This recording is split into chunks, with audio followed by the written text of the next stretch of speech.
Hello, I am a very amateur Rolex collector with a humble collection, but I felt compelled to write an essay on one exquisite Rolex in particular.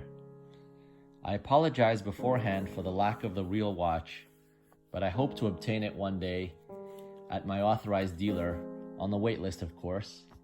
But for now, please bear with me for the pictures I searched on the internet. The watch I really wanted to gush about is the Rolex Daytona 116508 green dial Oro Giallo, yellow gold in Italian, Mona Lisa.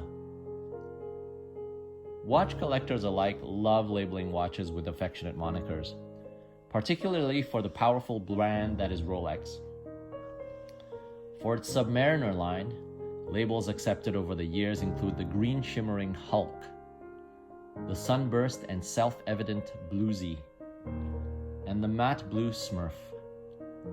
For the GMT Master 2 line, there is the appropriately named black and blue Batman, the day red bleeding into the night blue Pepsi, and the fizzy brown root beer. Rolex watches associated with prominent historical icons include the Paul Newman Art Deco Daytona, the bezel-less GMT Master Marlon Brando, and the complicated yellow gold Emperor Bao Dai.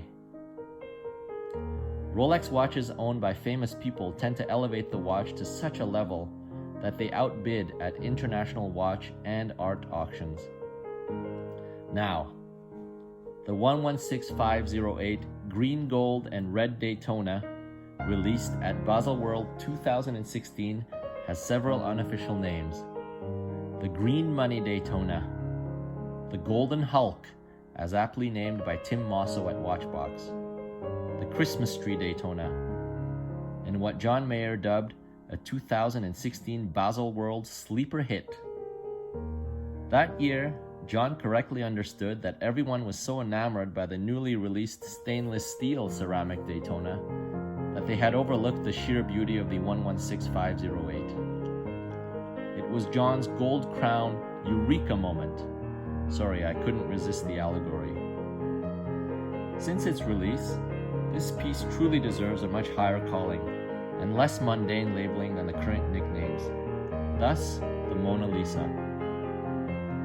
The 116508 belongs in a world-famous art museum, appropriately the Louvre or the Uffizi, or a world-famous chateau such as the Versailles or the Palazzo Medici.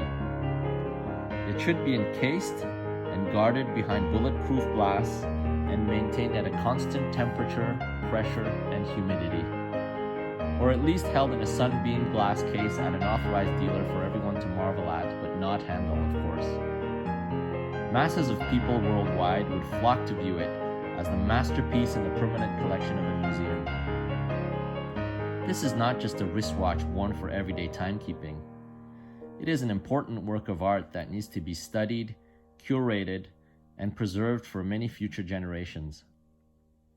I first heard about the watch on Hodinkie's Talking Watches 2 with John Mayer and Ben Clymer, and thought nothing more of this gold production Rolex, and it never crossed my radar, not even to purchase it.